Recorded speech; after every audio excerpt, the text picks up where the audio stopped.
কি ভুল করা যাবে না, মানে কনস্টেবল থেকে এসআই যদি হতে চাও তাহলে কি ভুল তোমার একদম করা চলবে না। অবশ্যই ভিডিওটি শেষ পর্যন্ত ভালো করে দেখবে, সমস্ত কিছু আজকে জানতে পারবে। আজকের ভিডিওতে তোমরা স্পেশালি জানতে পারবে যে ডাব্লিউবিপি এবং কেপির যে কনস্টেবল সেখান থেকে তোমরা যদি এসআই হতে চাও তাহলে কতদিন সময় লাগবে এবং স্যালারি কত টাকা বেশি দেওয়া হয় কনস্টেবলের থেকে এসআইদের কত টাকা স্যালারি দেওয়া হয়।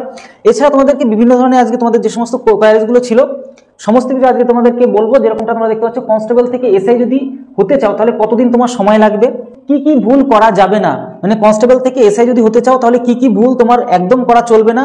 অবশ্যই ভিডিওটি শেষ পর্যন্ত ভালো করে দেখবে, সমস্ত কিছু আজকে জানতে পারবে। এর পাশাপাশি যে সমস্ত তোমাদের কোয়ারিজগুলো ছিল, প্রথমে তোমাদেরকে বললাম যে কনস্টেবল থেকে যদি এসআই হতে চাও তাহলে কতদিন সময় লাগতে পারে।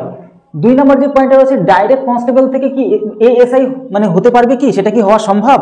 পুলিশের চাকরি তোমরা যখন করছো মানে কনস্টেবল অবস্থায়, সেই অবস্থায় কি তোমরা কি অন্যান্য যে সমস্ত চাকরির পরীক্ষাগুলো হয় সেগুলো কি তোমরা দিতে পারবে, সেই প্রশ্ন তোমাদের মধ্যে অনেকেরই থাকে, সেটা তোমাদের আজকে ক্লিয়ার করব। কনস্টেবল থেকে মানে আমি কত দূর পর্যন্ত যেতে পারবো, মানে কনস্টেবল পড়তে তোমার র্যাঙ্কটা কত পর্যন্ত বাড়তে যেতে পারবে সেটা তোমাদের আজকে বলবো।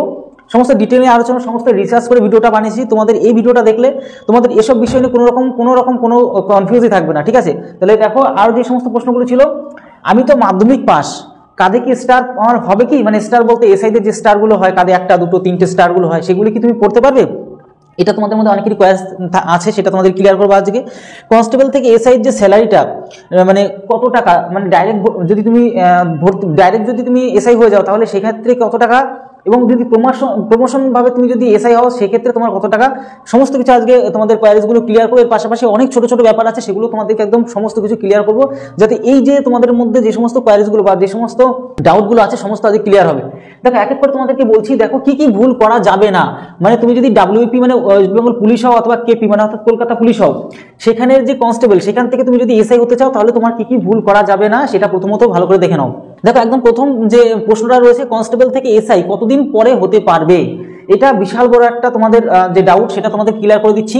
দেখো, এখানে নর্মালি 5 বছর তুমি কনস্টেবলে 5 বছর কাজ করবে, তারপরে কিন্তু একমাত্র এসআই এর জন্য তুমি কিন্তু অ্যাপ্লাই করতে পারবে, ঠিক আছে। মানে 5 বছর তোমাকে কর্মরত থাকতে হবে, তারপর তুমি নর্মাল যেরকম সাধারণ স্টুডেন্টরা যেভাবে অ্যাপ্লাই করে সেভাবে তোমাকে অ্যাপ্লাই করতে হবে। সেম কাট আপ যাবে, সেম মানে সবকিছু হবে। সেখান থেকে তুমি পাস করলে, একমাত্র পাস করতে পারলে তবে কিন্তু এএসআই এর জন্য তুমি কিন্তু মানে অ্যাপ্রুভ হবে আর কি।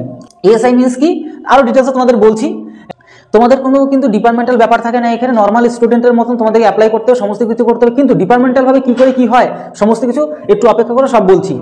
এরপর তোমরা একটা জিনিস খেয়াল করতে পারবে যে 2টো ভাগ হয়, এই পুলিশের 2টো ভাগ হয়, একটা কি ইউবি ভাগ হয়, একটা হচ্ছে এবি ভাগ হয়। ইউবি ভাগ মানে কি, যে আনআর্ম ব্রাঞ্চ, আর একটা হচ্ছে আর্ম ব্রাঞ্চ। মানে তোমরা যে পুলিশ স্টেশনে যে সমস্ত পুলিশগুলিকে দেখতে পাও তাদেরকে ইউবি বলা হয়, আর এবি মিনস আর্ম ব্রাঞ্চ বলতে যেটা ব্যাটালিয়নে যারা থাকে তাদেরকে আমরা কিন্তু এবি হিসেবে পুলিশ ধরি, ঠিক আছে। তাহলে এই 2টো ভাগ মোটামুটি বুঝতে পারলে পুলিশের 2টো ভাগ হলো, একটা হচ্ছে কি ইউবি আর একটা হচ্ছে এবি। এবার দেখো, আরো একটা জিনিস যেটা কিনা তোমাদেরকে বলছি, যে কনস্টেবলের থেকে তোমরা এএসআই তোমরা কিন্তু এখানে অ্যাপ্লাই করতে মানে হতে পারবে। তারপরে তার থেকে তোমরা হচ্ছে এএসআই মিনস কি, যে অ্যাসিস্ট্যান্ট সাব ইন্সপেক্টর কিন্তু এএসআই কে বলা হয়, ঠিক আছে। আর এসআই মানে তো বুঝতে পারছো, সাব ইন্সপেক্টর। এবার তোমাদেরকে যেটা বললাম তাহলে বুঝে নিতে পারলে যে 5 বছর তোমাদের সময় লাগবে, নর্মাল স্টুডেন্টের মধ্যে অ্যাপ্লাই করতে হবে, সেখান থেকে তোমরা ভালো করে পরীক্ষা দিতে পারলে তবেই কিন্তু হতে হবে, এমন না যে এমনি হয়ে যাবে, এমনটা কখনোই নয়। এবারটা দেখো, ডাইরেক্ট কনস্টেবল থেকে কি তুমি এএসআই হতে পারবে, আমরা বুঝতে পারছি একদমই এটা তো কখনোই সম্ভব না, তোমাদেরকে 5 বছর অপেক্ষা করতে হবে মোটামুটি। আরো একটা কথা বলে রাখি যে 5 বছর অপেক্ষা করলেই যে হয়ে যাবে এমনটা নয়, কিন্তু ভ্যাকান্সি যদি খালি হয়, তোমার যদি পোস্ট বের হয় তবেই তোমার অ্যাপ্লাই করতে পারবে। তারপরে তোমাকে এক্সাম দিয়ে তোমার যেভাবে সেম প্রসেস সবকিছু করতে হবে।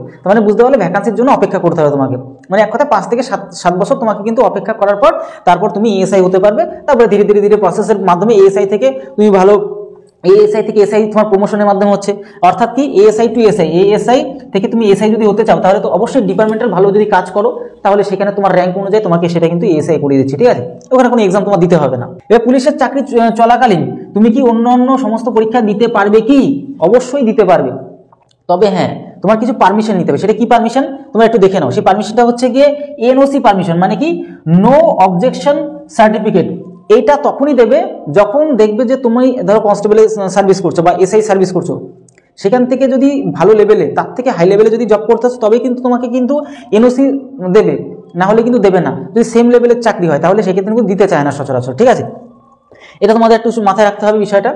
এর পাশাপাশি একটা জিনিস দেখো, কনস্টেবলের থেকে তুমি যে কতদূর পর্যন্ত পৌঁছাও বুঝতেই পারছো। তোমাকে কনস্টেবল থেকে এসআই থেকে তোমার এসআইতে তুমি চলে যাচ্ছ এক এক করে, ঠিক আছে। এবার দেখো আমি তো মাধ্যমিক পাস, কাঁধে কি স্টার পড়তে পারবে? দেখো এসআই এর জন্য নর্মালি গ্র্যাজুয়েশন কমপ্লিট করতে হয়, ঠিক আছে।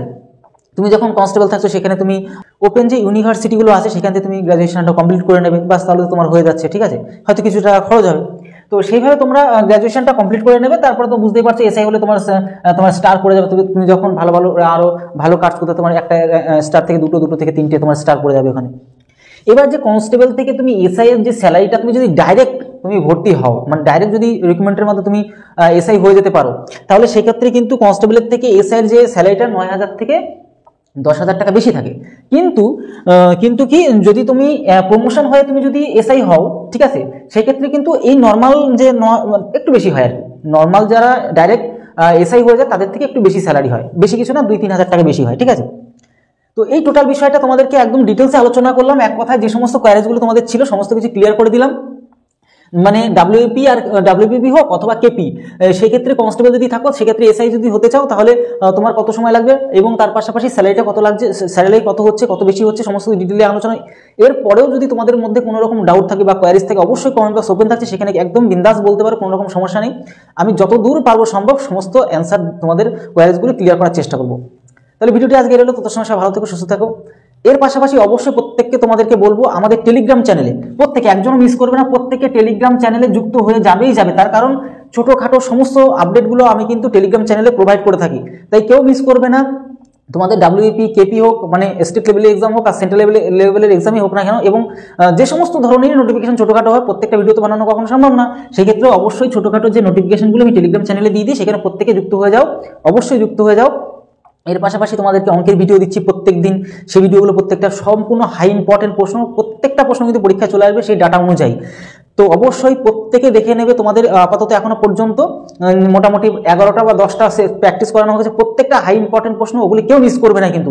বিশেষ করে তোমরা যারা কেপি মানে কলকাতা পুলিশ এবং ডাব্লিউপির জন্য এক্সাম জন্য প্রস্তুতি নিচ্ছ, কেউ মিস করবে না, একদম ফ্রি কন্টেন্ট থাকছে, হাই ইম্পর্টেন্ট প্রশ্ন থাকছে, ঠিক আছে, সুপার লেভেলে প্রশ্ন থাকছে, সমস্ত কিছু ভালো করে প্র্যাকটিস করে নাও। তাহলে ভিডিওটি আজকে এলো, তত সময় অবশ্যই প্রত্যেকে ভালো থেকো, সুস্থ থেকো। জয় হিন্দ, জয় ভারত।